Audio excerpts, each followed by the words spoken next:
추석 코로나19 발생 추이가 불안한 상황인데요. 환자 발생이 줄지 않고 있는 데다가 연휴 이동량은 늘어날 것으로 보이기 때문입니다. 방역 당국은 백신 접종률을 빠르게 늘려서 확산세를 잡겠다는 전략인데 다음 달부터 시작되는 4분기 접종 성과가 관건이 될 전망입니다. 연휴 코로나19 상황과 관련해서 유재복 해설위원과 함께 자세히 알아보겠습니다. 안녕하십니까? 이번 추석 연휴 이동량이 이제 지난해보다는 많이 늘어날 걸로 지금 보입니다. 네. 근데 최근 이제 확진 추세가 뭐 2천 명대를 연이어 발생하고 있고 어제 확진자 같은 경우에는 일요일 기준 최다를 지금 기록했거든요. 네네. 상황이 별로 좋지가 않은데 혹시나 추석이 끝나고 환자가 크게 늘지 않을까 지금 걱정입니다. 걱정입니다. 왜냐하면 지금까지 유행의 전체적인 이 패턴을 보면 원래 이제 수도권에서 확진자들이 크게 늘어나는 그 추세가 처음 나타납니다. 네. 그러다가 이런 이동량이 늘어남으로써 이 수도권에 있던 확진 환자들이 지방으로 이동을 해서 지방을 감염시켜서 지방의 숫자가 늘어나고 이것이 전국화하는 양상을 보이거든요. 4차 대유행, 이제 지금이 4차 대유행인데 벌써 이런 과정을 한번 겪었거든요. 이 휴가 때. 그런데 이제 이번 추석이 또 한 번 그런 그 일이 반복될 가능성이 매우 높습니다. 네.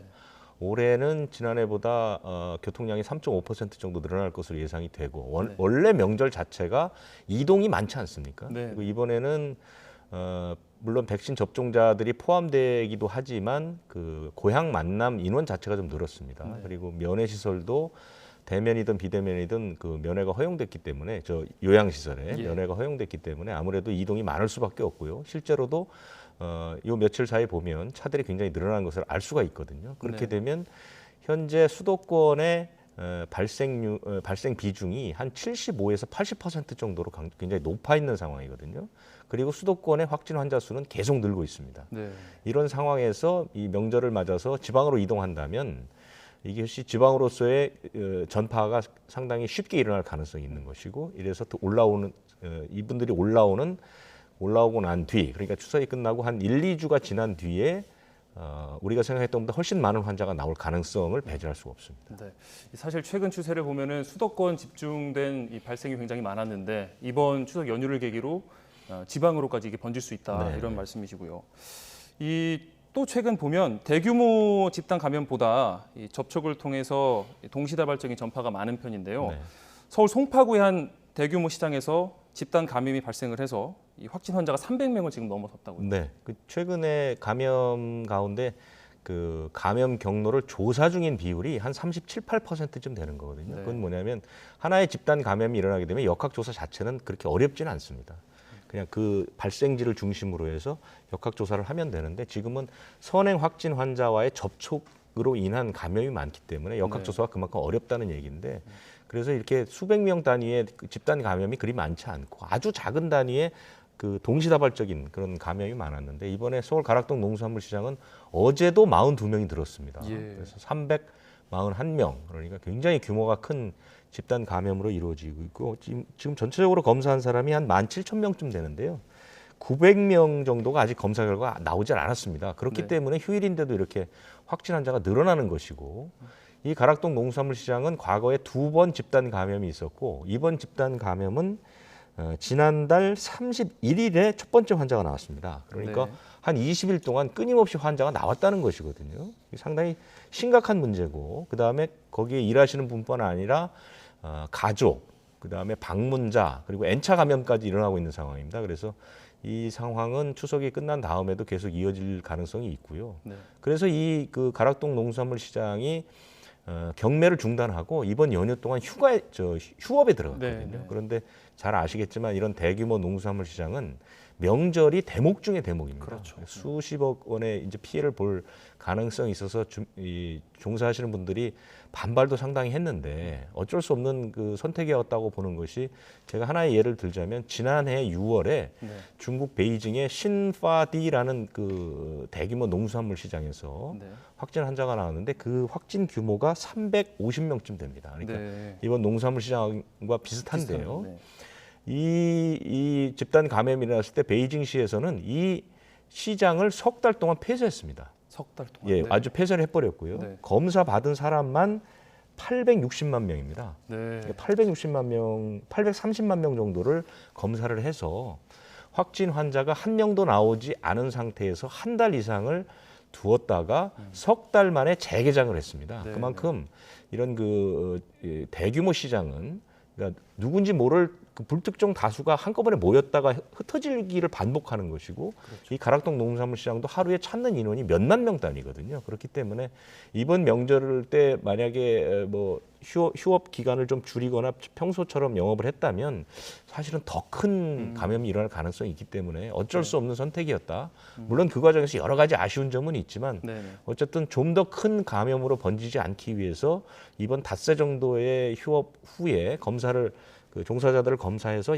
음성일 때 이제 다시 영업을 재개하는 방식으로 네. 가는 것은 그렇게 틀린 결정은 아니다 이렇게 보입니다.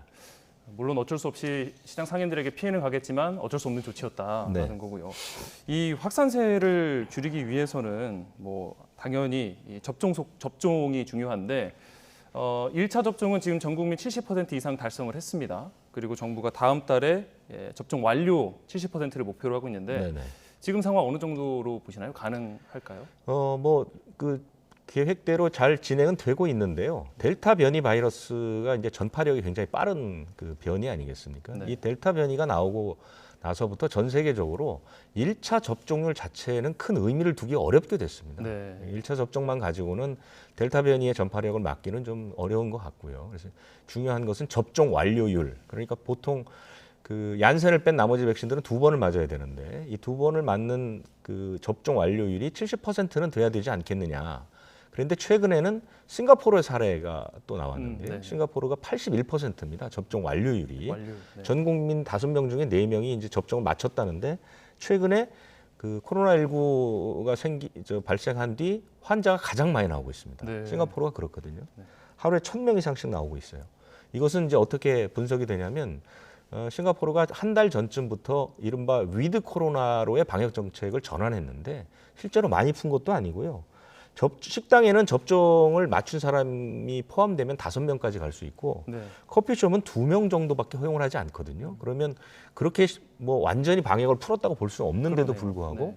환자가 급속히 늘어나고 있다는 것이죠.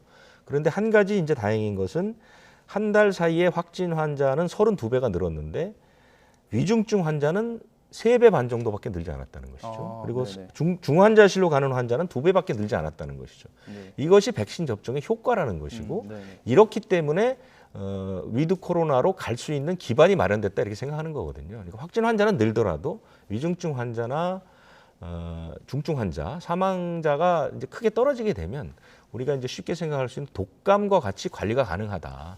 독감은 1년에 전 세계적으로 수십만 명이 감염되고 수만 명이 죽지만 우리가 독감이 무섭다고 해서 마스크를 의무적으로 쓰거나 사람이 모이지 않거나 이러진 않거든요. 네네. 이것이 바로 이제 위드 코로나로 가는 것이기 때문에 우리의 접종률이 다음 달까지 70% 되는 건 좋은데 한 단계 더 올라가야 된다. 그래서 네. 접종 완료가 80%까지는 가야 된다. 그래서 방역 당국도 최근에는 80% 달성을 위해서 최근에 몇 가지 조치를 취했죠. 뭐 자녀 백신으로 2차 접종도 하고 그렇죠. 네. 백신 접종 간격도 늦추고 18살 간격을, 이상부터 이제 접종을 맞지 않은 분들, 지금까지 안 맞은 분이 한 500만 명 정도 되는데 이분들도 당장 이달 말부터 이렇게 예약을 해서 다음 달 초부터는 또 맞게 하거든요. 그리고 4분기가 되면 이제 뭐 임산부라든가 12살에서 17살 이런 사람들도 이제 맞기 시작하게 되거든요. 그렇게 네. 되면 뭐 최대한 빨리, 뭐 빠르면 11월쯤에 접종 완료율이 80%쯤 도달하게 되면 환자 수도 물론 줄겠지만 무엇보다도 위중증이나 사망률은 크게 낮출 수 있고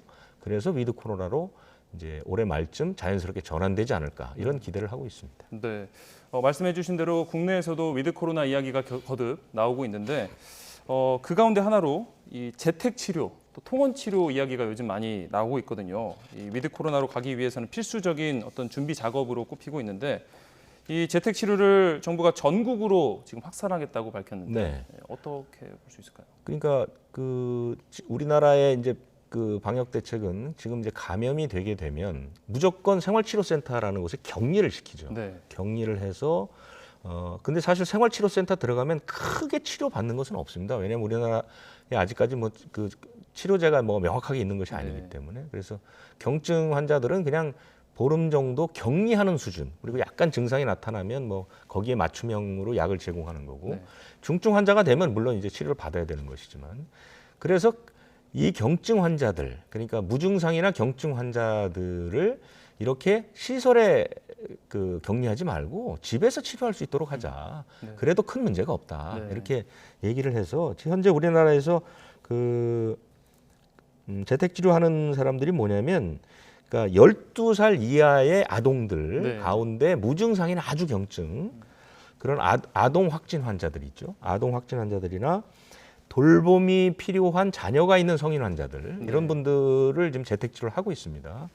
지금까지 한 100명 정도가 지금 관리가 되고 있고, 경기도는 이제 최근에 혼자 사는 사람도 재택 치료를 할 수 있다. 이렇게 해서 격리돼 있는 이미 그렇습니다. 격리돼 있는 상태니까요. 뭐 혼자 있기 때문에 크게 사람과 접촉할 일이 없으니까요. 네. 그래서 이런 사람들을 대상으로 해서 재택 치료를 하고 있는데, 사실 재택 치료를 통해서 감염이 확산된 사례가 지금까지 나오고 있지는 않거든요. 네. 그러니까 이 앞으로는 이것을 전국적으로 좀 확산시켜서 전국 적용을 해서 많은 사람들이 집에서 치료를 받을 수 있도록 하자. 근데 문제는 뭐냐면, 집에서 치료를 받는 사람들을 어떻게 효과적으로 관리할 것이냐. 그렇죠. 이 사람들이 뭐 집을 이탈할 수도 있고, 네. 누군가를 만날 수도 있고, 치료를 제대로 못해서 악화할 가능성도 있거든요. 네. 그렇기 때문에 이런 시스템을 어떻게 잘 갖출 것이냐, 이것이 굉장히 중요하고요. 여기에 이제 조금 전에 앵커께서 말씀하신 것처럼 통원 치료가 병행된다면 아마도 그 코로나19 무증상 경증 환자 거의 대부분을 차지하는 이 환자들로 인한 의료 역량의 그 타격이 상당 부분 줄게 되거든요. 네. 그렇게 되면 아무래도 위드 코로나로 가는데 굉장히 중요한 관건이 된다 해서 방역 당국도 이 부분은 적극적으로 검토를 하고 있습니다. 근데 이 재택 치료나 통원 치료를 전국적으로 확산시켰을 때 예상되는 어떤 문제점들을 미리 잘 준비를 해서 네. 점차 넓혀 가야 될 것 같습니다. 아까 치료제 이야기도 잠깐 해주셨는데 사실 지금은 백신 위주의 어떤 방역 정책들이 펼쳐지고 있는데, 최근에 우리나라에서도 이 레키로나주로 많이 알려져 있죠. 최초의 치료제가 정식 허가를 지금 받았다고요. 네, 그렇습니다. 레키노나주는 지난 2월에 그러니까 임상 2상, 임상이 이제 1상, 2상, 3상이 있는데 2상을 결과를 바탕으로 해서 이제 임시 허가를 받았거든요. 네. 그때는 그 뭐 60살 이상 고령자라든가 그다음에 이제 그 뭐 만성 질환자들 이런 분들에게 그 치료를 하는 목적으로 해서 이제 상당 부분 효과를 봤는데 3상 결과가 굉장히 잘 나왔습니다. 그래서 이번에 정식 허가를 하면서 대상을 좀 확대를 했죠. 그래서 50살이 넘거나 또 만성 질환 가운데 뭐 비만된 사람들, 뭐 신장 질환 있는 사람들, 간 질환 있는 사람들, 이런 사람들 가운데 경증이라든가 중등증 성인 환자 치료에 활용하기로 했고요. 정맥 투여하는 방식으로 이제 우리 링거 맞듯이 맞는데요. 네. 이것도 90분이 아니라 한 60분 정도만 맞을 수 있도록 해서 레키노나주의 이제 활용이 좀 더 확대될 것으로 보이고, 이 치료제는 외국에서도 지금 허가를 앞두고 있습니다. 네. 그래서 우리의 좋은 그 치료제로서 자리를 잡을 것 같고요. 그 다음에 이제 조금 더 반가운 소식은 외국의 몇몇 그 제약회사를 중심으로 우리 먹는 치료제가 지금 거의 임상이 끝났고 곧 허가가 나면 올해 안에 아마 우리나라에서도 이른바 먹는 치료제가 들어올 가능성이 있다. 그래서 백신과 함께 치료제가 활성화되면 사실은 그 코로나19 상황을 통제하는데 굉장히 유리합니다. 그 지난 2009년에 그 신종플루 때 그렇죠, 네. 그때 타이플루라는 게 나와서 사실은 신종플루가 어느 순간 한꺼번에 싹 사라져버리는 그런 일도 있었거든요. 네, 그렇기 네. 때문에 치료제까지 나오게 되면 내년에 이 코로나19 상황은 상당히 전망이 밝다 이렇게 볼 수 있죠. 진짜 이 코로나19 상황이 굉장히 지긋지긋하게 느껴지시는 분들이 많으실 텐데, 치료제가 나와서 하루 만에 정말 확 사라지는 일이 일어났으면 좋겠습니다. 네. 네. 이 코로나19 감염과 관련해서 흥미로운 좀 연구 결과가 있는데, 그동안은 사실 이 침방울, 비말로 인해서 전파가 된다라고 생각을 해서 2m 거리 두기만 하면은 뭐 괜찮다 이렇게 권장이 했었는데, 이걸로는 충분하지 않다는 연구 결과가 나왔다고요.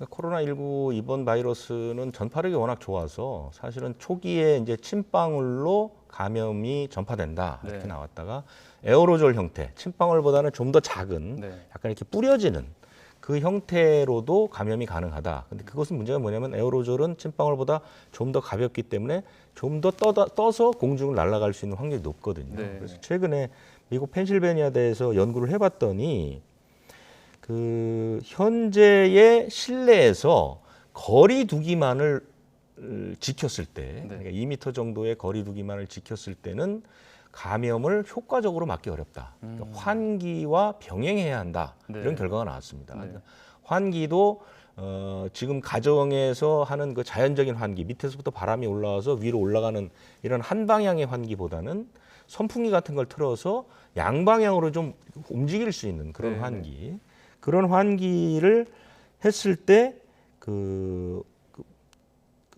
하지 않았을 때와 비교를 해보니까 네. 환기를 하지 않았을 때 침방울의 밀도가 7배가 늘어났다는 것이죠. 7배가. 그렇습니다. 네네. 그리고 2m 거리가 결코 안전하지 않더라. 이런 결과가 나왔기 때문에 가정에서 단순히 거리 두기만으로, 그러니까 이건 뭐 가정의 문제뿐만 아니라 밀폐된 실내에서 다 활용될 수 있는데, 네네. 그러니까 우리가 뭐 다방이라든가 뭐 음식점 같은데 좀 유념하셔야 될 것은 네. 환기를 여러 방향으로 돌리는 것과 그다음에 반드시 2m를 뛰었다고 해서 안심할 수는 없다. 네. 이 부분들이 조금 더 새롭게 우리가 좀 각성할 필요가 있지 않나, 이런 연구 결과로 보입니다. 네. 이번 추석 연휴 기간 동안에도 아무래도 이제 가족 모임도 많아지고 실내에서 이렇게 모여 있는 경우가 많을 텐데 네네. 이럴 때도 좀 더 환기 부분에 신경을 더 써주셔야 환기 될것 부분이 같습니다. 굉장히 중요하거든요. 네. 한 시간에 한 5차례 정도만 문을 잠깐씩만 열어줘도 감염 확률이 95%가 떨어진다고 하니까요. 지금 네. 그렇게 춥지 않고 덥지 않기 때문에 가능하면 문을 상당 열어놓는, 사람들이 많이 모였을 때는 네. 환기가 굉장히 중요합니다. 네, 알겠습니다. 추석 연휴 상황, 코로나19와 관련해서 유재복 해설위원과 함께 자세히 알아봤습니다. 오늘 말씀 고맙습니다.